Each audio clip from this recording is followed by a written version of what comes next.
आंदोलकांचा आजचा मुक्कामही सीएसएमटी स्थानकातच होता। त्यातच आजपासून आंदोलन तीव्र होणार असल्यानं राज्याच्या कानाकोपऱ्यातून मराठा आंदोलक मोठ्या संख्येनं सीएसएमटी स्थानकात सकाळपासूनच येत आहेत। त्यामुळे सकाळी इथे आणखी गर्दी पाहायला मिळते। वाशी आणि मुंबईच्या इतर भागात राहणारे आंदोलकही सकाळी सीएसएमटी स्टेशनवर येत आहेत, त्यामुळे गर्दी होताना दिसते।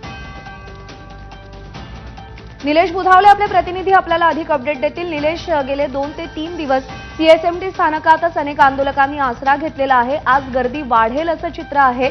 नेमकं काय दिसतंय सीएसएमटी परिसरात? आज सोमवारचा दिवस आहे।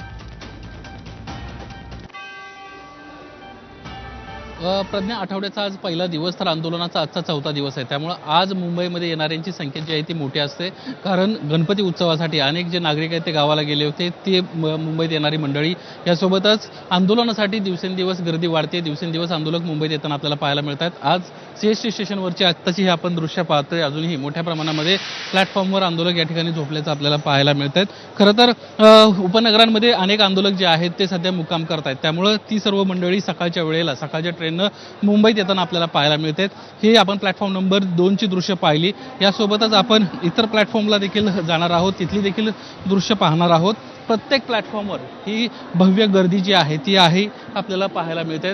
रात्री संपूर्ण आंदोलक जे आहेत ते प्लॅटफॉर्मवर विसावा घेत आहेत आणि आज सकाळपासून पुन्हा एकदा आझाद मैदानात जाऊन आंदोलनामध्ये सहभागी होताना पाहायला मिळत आहेत। आज कोणत्याही परिस्थितीमध्ये जर विषय मार्गी लागला नाही तर आजचा हा आक्रमक पवित्रा आंदोलकांचा आपल्याला दिसू शकतो, कारण मागच्या 4 दिवसांपासून केवळ शिंदे समिती या ठिकाणी चर्चेसाठी येते, मात्र कोणत्याही प्रकारे सरकारमधले मंत्री येत नाहीयेत आणि त्यामुळे आंदोलकांची नाराजी देखील आपल्याला पाहायला मिळाली होती।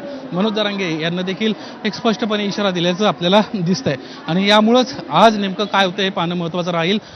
दुसरीकडे या प्लॅटफॉर्मवरची गर्दी पाहिली तर पुन्हा एकदा काही वेळातच सर्व जे आंदोलक आहेत ते आपल्याला स्टेशनवर आझाद मैदानात जाताना दिसतील आणि पुन्हा एकदा त्या ठिकाणी जोरदार घोषणाबाजीला सुरुवात होईल।